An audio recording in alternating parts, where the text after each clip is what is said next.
So welcome guys, আজকে আমরা টান 07। তো আজকে আমরা এসেছি ভাই আমাদের গ্রামের মাঠের দিকে। তো দেখতে পাচ্ছ গাইস, এতভাবে বৃষ্টি হয়েছে যে পানি পুরো মানে গ্রামটাই ডুবে গেছে, মানে সেরাম ডুবে নেই। তো আমরা এসেছি এই দিকে, দেখো এইদিকে ভাই তোমাদেরকে দেখাতে আসলাম। তো আমরা এখন যাচ্ছি একটু মানে ওই কোনাটাই যাচ্ছি। তো তোমরা দেখা পাবে না, আমাদের একটু সঙ্গে থাকো, আমাদের সাপোর্ট করবে।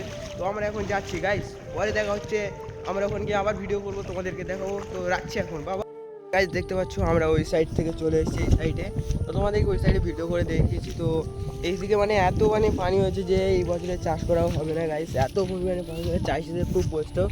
তো দেখতে পাচ্ছ পুরো ডুবে গেছে এই সাইডে, আর পানি রাত্রি খুবই হয়েছে তোমরা জানো। আর এইদিকে 1 হাঁটু করে পানি, এইদিকে আমরা কী কষ্ট করে এলাম তোমরা দেখা পাচ্ছ গাইজ। সাইডে এমন মানে সুন্দর ভিউ আছে, কিন্তু সব ডুবে গেছে দেখতে পাচ্ছ তোমরা গাইজ। এই দেখো এই সাইডে সব দেখা যাচ্ছে, আমাদের ওই সাইডে গ্রাম, ওই সাইডে। তো আমাদের পাশে থাকো টান 07। তো আশা করছি পরের ভিডিও দেখা হচ্ছে। Bye bye.